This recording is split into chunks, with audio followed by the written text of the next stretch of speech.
Bonjour à tous et à toutes. Aujourd'hui, nous allons vous présenter l'idéologie sociale. A été menée entre l'implication religieuse et les préjugés, et ceci a montré une corrélation avec de nombreux, dont des patterns similaires envers l'homosexualité. L'étude a montré que plus une personne était impliquée religieusement, plus elle avait une augmentation d'intolérance aux préjugés et de bigoterie. L'orientation intrinsèque à la religion se caractérise par une motivation plus internalisée, une croyance sincère en la religion, et donc moins de préjugés et plus de tolérance, mais cette étude a été corrélée négativement, voire pas du tout. Car les participants pouvaient montrer un biais de désirabilité sociale, et donc ne répondaient pas sincèrement. L'orientation extrinsèque utilise plus la religion comme un moyen d'atteindre un but personnel, et leurs croyances s'adaptent plutôt à leurs besoins. Et nous avons remarqué qu'il y a plus de préjugés, malgré l'encontre de l'enseignement, que la religion enseigne avec une corrélation positive. Botson a proposé un troisième type d'orientation religieuse, appelée orientation de la quête. Cette orientation considère la religiosité comme une recherche vers du sens, plutôt que comme un système de croyances fixes. Les individus ayant une forte orientation de quête reconnaissant qu'ils ne trouveront peut-être jamais des réponses absolues aux grandes questions de la vie, mais ils continuent à les explorer avec curiosité et ouverture d'esprit. Parce que cette attitude reflète la flexibilité et la tolérance, les chercheurs ont suggéré que l'orientation de la quête devrait être négativement corrélée avec les préjugés. La plupart des études ont confirmé cette hypothèse. Les personnes ayant une forte orientation de quête ont tendance à présenter des niveaux de préjugés plus faibles que celles ayant une religiosité intrinsique ou extrinsique élevée. Par exemple, dans l'étude du cinéma de Batson, les participants à forte orientation de quête ne montraient pas aucun biais lorsqu'ils devaient choisir de s'asseoir à côté d'un étudiant noir, indiquant ainsi une absence authentique de préjugés. Ces relations ne semblaient pas non plus influencées par le désir de se conformer socialement, ce qui a conduit les chercheurs à décrire l'orientation de la quête comme une source d'amour et de compassion universelle. Cependant, des recherches ultérieures ont révélé une image plus nuancée. Bien que la plupart des religions prônent la tolérance, elles condamnent certaines formes de préjugés, comme le racisme, tout en autorisant d'autres, comme le préjugé envers les personnes homosexuelles. Les individus à religiosité intrinsique, qui adhèrent fortement au enseignement de leur foi, ont tendance à rejeter les préjugés interdits, tels que le racisme, mais à accepter les préjugés autorisés, comme les attitudes anti-homosexuelles. En revanche, les personnes ayant une forte orientation de quête, qui valorisent le questionnement et l'ouverture, se montrent généralement moins préjugées dans les deux domaines. Néanmoins, leur tolérance a aussi ses limites. En 2001, Batson a mené une nouvelle étude incluant des participants à forte orientation de quête religieuse. Dans ces versions, l'étudiant dans les besoins était soit tolérant envers l'homosexualité, intolérant en rendant visite à ses grands-parents, intolérant et se rendant à un rassemblement anti-gay. Les résultats ont montré que les participants orientés vers la quête étaient tout aussi disposés à aider l'étudiant tolérant et l'étudiant intolérant à visiter leurs grands-parents. Mais presque aucune n'a accepté d'aider l'étudiant intolérant à assister au rassemblement anti-gay. Cela suggère que les personnes à forte orientation de quête sont tolérantes envers des croyances différentes, mais refusent de soutenir des comportements qu'elles jugent intolérants ou contraires à leurs valeurs. En fait, elles peuvent rejeter le fondamentalisme religieux car celui-ci entre en conflit avec leur propre ouverture et flexibilité. En conclusion, Batson a souligné qu'aucune orientation religieuse n'est universellement tolérante.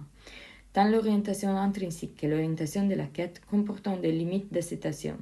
Chacune est liée à sa propre forme de préjugés sélectifs. Bonjour à tous. Aujourd'hui, je voudrais parler du fondamentalisme religieux, un phénomène qui montre comment la foi punit ou diviser selon la manière dont elle est vécue. Le fondamentalisme repose sur la croyance qu'il existe une seule vérité religieuse qui est absolue ou immuable. Ceux qui adhèrent rejettent les changements et défendent une foi rigide fondée sur une lecture littérale des textes sacrés. Pour eux, la religion n'est pas une recherche personnelle, mais une certitude à protéger. En effet, des recherches montrent que le fondamentalisme est souvent lié à des attitudes intolérantes, surtout envers les minorités ou les personnes jugées déviantes. Cette ouverture découle d'une peur de perdre les valeurs traditionnelles et d'un besoin de se protéger face au monde moderne. Donc, la religion peut être un pont ou une frontière. En théorie, elle prône l'amour et la tolérance, mais en pratique, cette ouverture s'arrête souvent à ceux qui partagent les mêmes valeurs. Tout dépend donc de la façon dont la foi est vécue, c'est-à-dire ouvert ou fermé.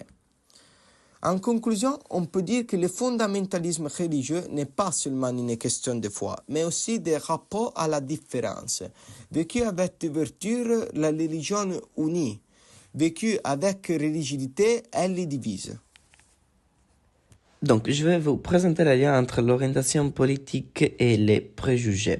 Nous allons voir comment les conservateurs et les progressistes se différencient dans leurs croyances et leur attitude sociale.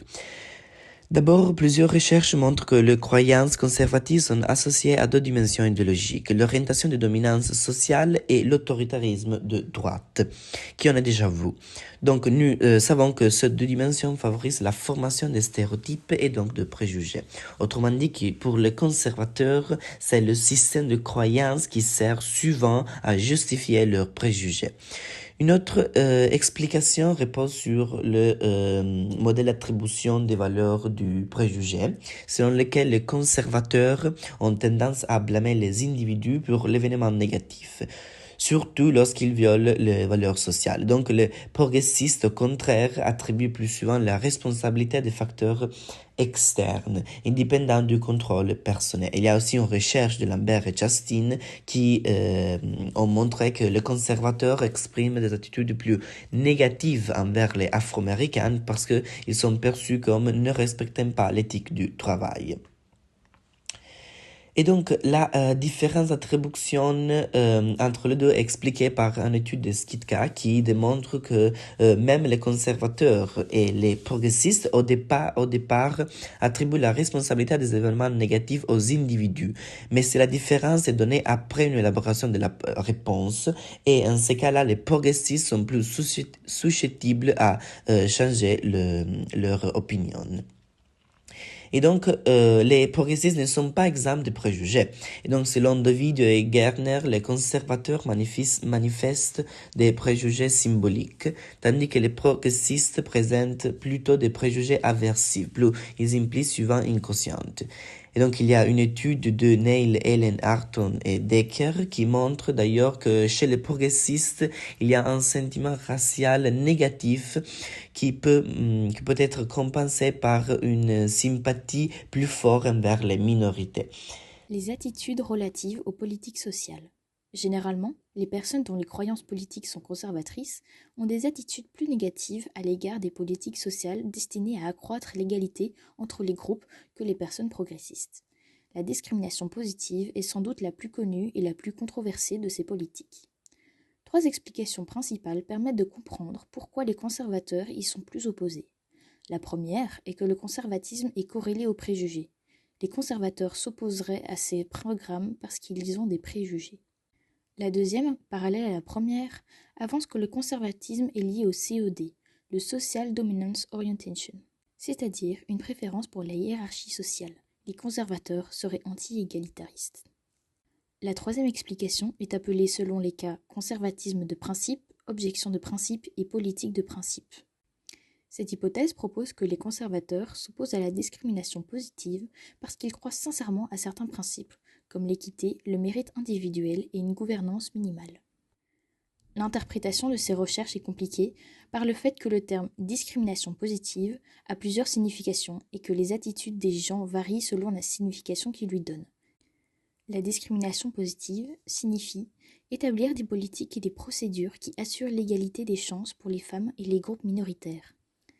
L'explication par le préjugé suppose que si les niveaux des préjugés sont contrôlés, la relation entre conservatisme et opposition à la discrimination positive devrait disparaître. Or, les résultats montrent qu'elle diminue faiblement seulement. Il existe donc autre chose que le préjugé.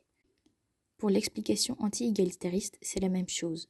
Si la COD, la Social Discrimination Orientation, est contrôlée, il ne devrait plus y avoir de relation entre le conservatisme et cette opposition à la discrimination positive, mais son contrôle ne fait que la réduire faiblement.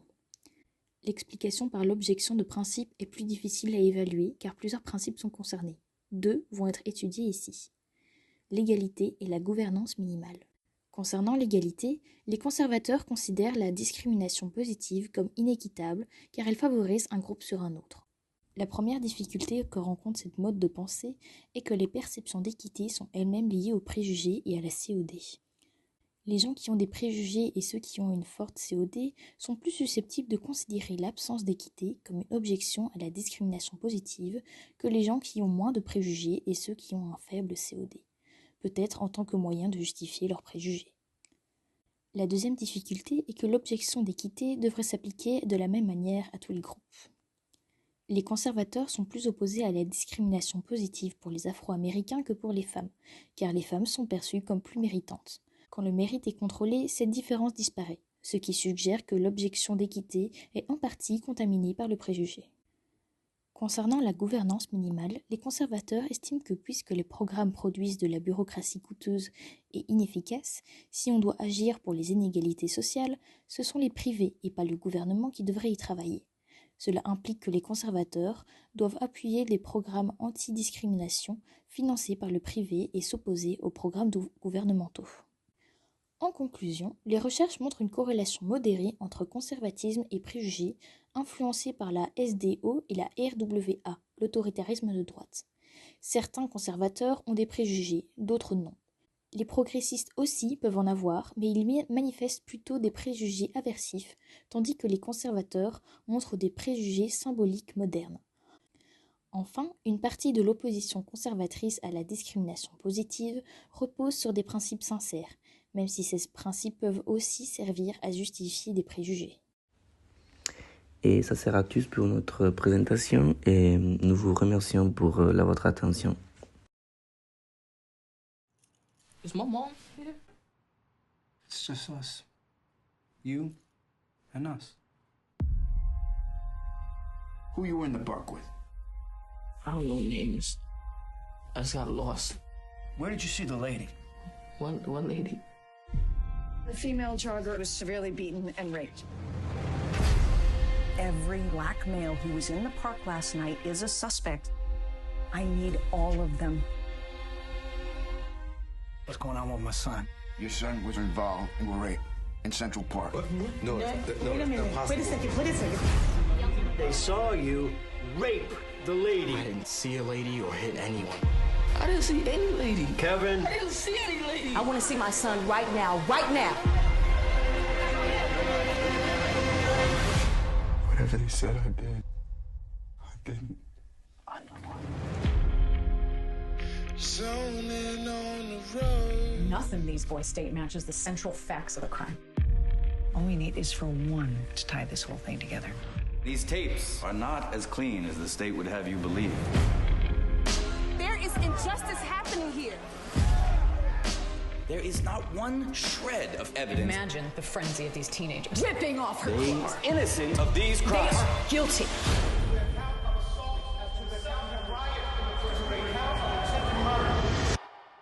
Why are you doing us like this? What other way they ever do us? And I haven't looked back I've been having these dreams. since I met I keep hearing these footsteps. And they coming closer and closer. That's me. Coming to bring you home. They said if I went along with it, that I could go home, and that's all I wanted. The police will do anything. Lie on us, they will lock us up, they will kill us. This is my life.